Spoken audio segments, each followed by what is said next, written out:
Welcome to Statics Lectures by Civil Thinking, and today we are going to see another concept, that is parallelogram law of addition of vectors. Now before I continue, I recommend you to watch the video lectures in the statics one by one as in the playlist for better understanding. The playlist link is in the description, or also you can click here. Now coming to today's topic, parallelogram law of vector addition. Now let me introduce it like this. When you add a scalar, scalar, for example 1 plus 1, you will say it is 2, but when you will add vector, let me say 1 newton is a vector, okay, and 1 newton is another vector. It is equal to 2 newton, or it may not be equal to 2 newton, it may be equal to 2 newton, or it may not be 2 newton. Why? Because in scalar is only magnitude, right? There is no direction in the scalars. Now when there is a vector, the addition depends on the direction also. For example, you have two vectors like this. This is 1 newton and this is 1 newton. These are two vectors, and you can see they are pointing towards the same direction, towards the right. Now the resultant of these is 2 newton, but see, when you add 1 newton like this, if the 1 newton is in this direction and another force of 1 newton is in this direction, now what is the result? You see they are opposite to each other, right? They will cancel out each other, so the answer is 0.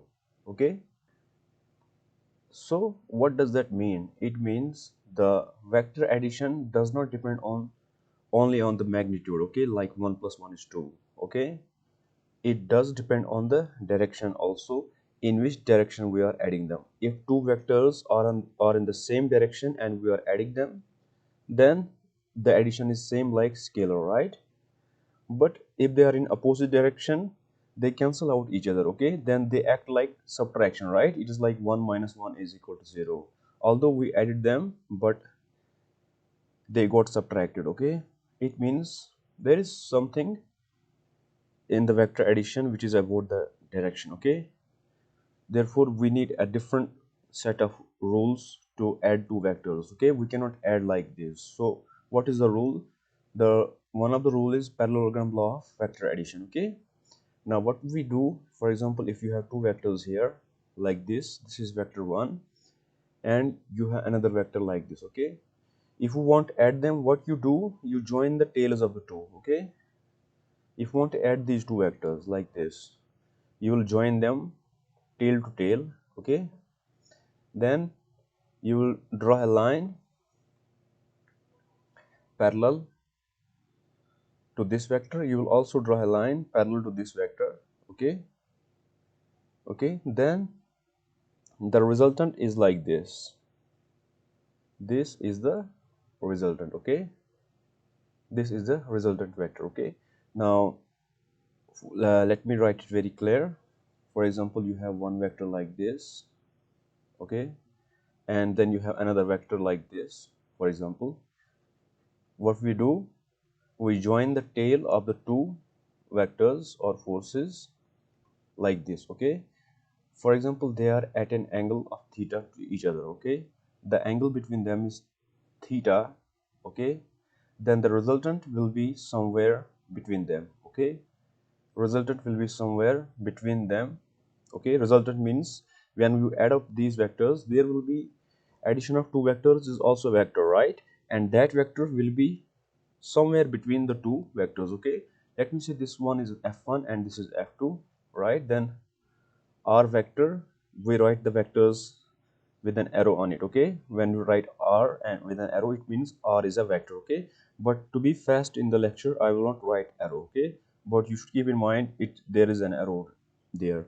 So r is what? We get r when we add f1 and f2. Now r is equal to under root of f1 square plus f2 square plus 2 f1 f2 cos theta.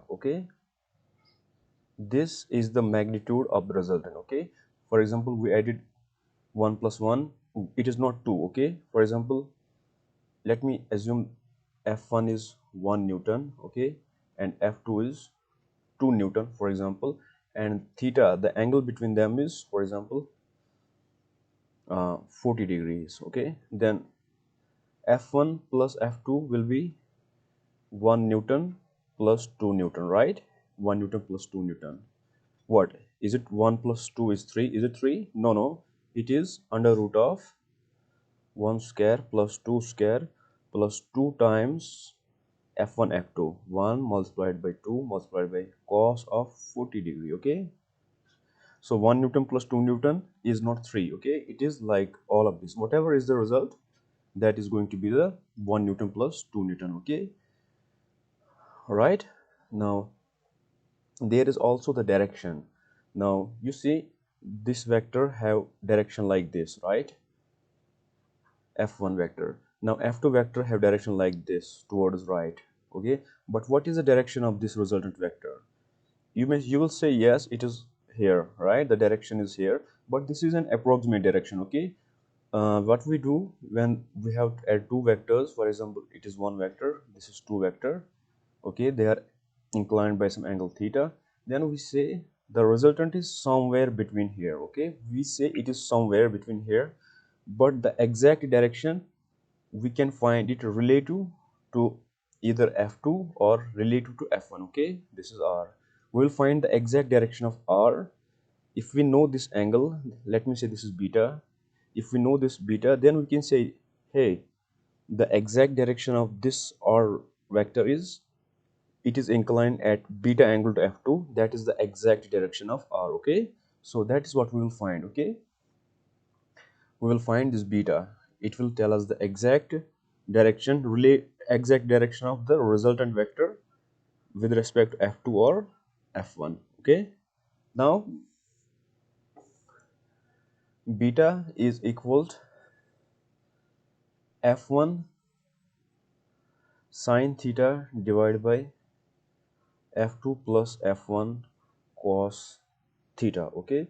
This tells us the direction of the resultant vector, okay, of the resultant vector, and this thing tells us the magnitude of the resultant vector, okay. Now let us see how we get these two results, okay. So let me first erase all of this. Now what we said before, now let me see, these are two vectors, this is F1 and this is F2, okay. The angle between them is theta, right? Okay, this is F1 and this is F2. Now F1 plus F2 will be resultant of them, right? F1 plus F2 will be somewhere between them, okay. Let me say this is R. R is F1 plus F2, okay. F1 plus F2, right? R is F1 plus F2 and it will be somewhere between them, right? And the magnitude of R is what? Whole under root of F1 square plus F2 square plus 2 F1 F2 cos theta, okay. You should remember this formula. It is, handy formula to find the magnitude of the resultant, okay. Now let me assume the angle between the resultant and F2 is beta, okay.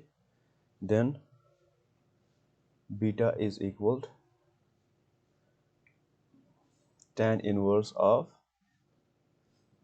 F1 sine theta divided by F2 plus F1 cos theta, okay. These two formulas, they are very important and you should just remember them, okay. But right now I will show you how we found this, okay. Now let us draw the lines like this. This line is parallel to F1. Because it is parallel to F1, so it is also F1, okay. Now let me also draw parallel to F2, okay.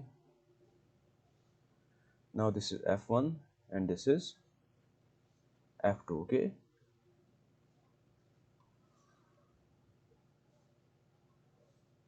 Now the resultant is between them,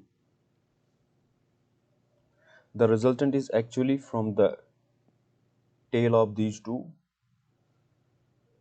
to this point, okay? This is our resultant, right? This is our resultant R. Now let us assume the angle between resultant and F2 is beta, okay? Now let me draw a line, F2. Let me, project it outwards, and let me draw a normal to this, okay? I draw a normal from this point to this point. Side side, this is 90-degree angle here, no, right? Now let me call this as A, and this is B, this is C, okay? Now look at this triangle ABC, okay? This triangle is like this, right? Here it is A, here it is B, here it is C. Let me call this point as D, then here it is D, right? Now AD, from A to D, this is F2, right? So I will write F2 here, okay? Now this line is F1. Why it is F1? Because it is parallel to F1. This is F1, right? This is R, okay? This is F2. Now look at this triangle. We know according to the Pythagoras theorem, R square is equal to hypotenuse square is equal to base square plus perpendicular square, right? R square is AB square plus BC square, right? We are talking about this triangle ABC, right? We are talking about this triangle, okay? R square, hypotenuse, R is the hypotenuse, right? Is base of this triangle is AB, right? And the perpendicular is BC. So R square is AB square plus BC square, right? Now you can see AB is made of AD plus DB, right? So I will write AD plus DB, AD plus DB whole square plus BC square, right? This is R square. Now AD is F2, so I will write F2 here. F2 I will write here, okay? Now what is the value of DB and BC? DB is this part, right? And BC is this, right? Now look at this triangle CDB. Look at this triangle, okay? Now this angle is theta, right? This is theta. I mean this angle is theta, not this. Here was basically, it was F1 here, right? As you can see here, this angle is theta. Now this is also F1. F1 and F2 have theta angle, right? Theta angle. So here is F1. What is this? This is the projection of F2, right? So this is also along the F2. So F1 and F2, the angle is theta here, okay? The angle is theta here, so the angle is also theta here, right? Now in this triangle DBC, okay, apply cos theta. Cos theta is what? Base DB divided by hypotenuse. What is the hypotenuse of this triangle? F1, right? So what is the value of DB? It is F1 cos theta, right? Now apply sine theta here. What is the value of sine theta in this triangle? In this small triangle DBC, sine theta is perpendicular, which is this BC, right? Sine theta is perpendicular divided by hypotenuse. Hypotenuse is F1, right? So we get BC to be F1 sine theta, okay? Now this concept is, by the way, known as resolution of vectors, okay? I will cover that in the next tutorial, don't worry. Now dB, in dB I will write F1 cos theta, right? F1 cos theta, and in BC I will write F1 sine theta, okay? F1 sine theta, okay? Now this is F2 plus F1 cos theta whole square, okay? This is F2 plus F1 cos theta whole square plus BC is F1 sine theta whole square, right? Now this is f2 a plus b whole square, right? We know a plus b whole square, it is a square plus b square plus 2a multiplied by b, right? 2 multiplied by a multiplied by b, right? Now this is, assume that f2 is a and f1 cos theta is b, so it is going to be, when I expand it, f2 square plus f1 cos theta square, right, plus 2 times f2 f1 cos theta, right? Then we have f1 sin theta. Now this square, we will distribute it to f1 and sin theta, right? It is going to be f1 square sin square theta, f1 square sin square theta. Also here I will distribute the square into f1 and cos theta. It is going to be f1 square cos square theta, right? Now here is f1 square, here is f1 square. I will put f1 square common here. First I will write f2 square, this term, first term, plus, now in the second term I will put f1 square common. Then we have cos theta here. Here is also f1 square, so here is sin theta, so I will write sin, sorry, it is cos square theta, right? And this is sin square theta. Then we have this term 2 f2 f1 cos theta, right? Now we know in trigonometry cos square theta plus sine square theta, it is 1, okay? So this term will be 1, right? This is r square, so I will erase all of this because it is equal to 1, okay? And this is 2f1 f2 cos theta, right?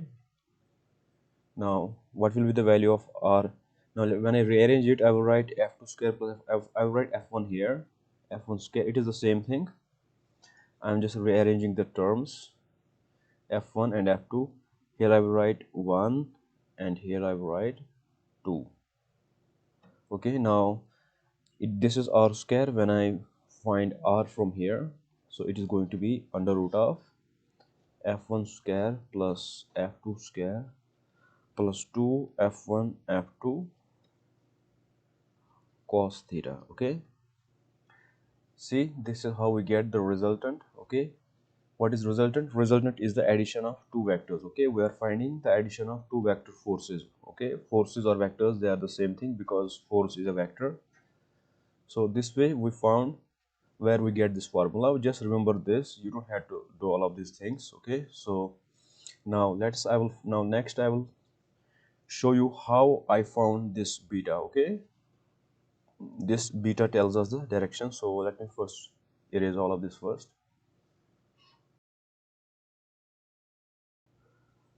Now this angle is beta, right? Now look at this triangle ABC. Now you know this is f1, we found before. This dB is what? This is f1 cos theta, right? We found before, right? This is f1 cos theta. This is known as the resolution of vectors, okay? Now this is f1 sin theta, right? This BC is f1 sin theta and dB is f1 cos theta. Now look at this triangle ABC, this triangle, right? It is like this, right? Here is A, this is the resultant R, here is angle beta, right? As you can see here, this is f1 sin theta, this is point B, this is point C, here is point D, this dB is f1 cos theta and AD is f2, right? Now let me apply tan here, okay? What is the value of tan beta here? We know tan beta in a right angle triangle is perpendicular divided by base, right?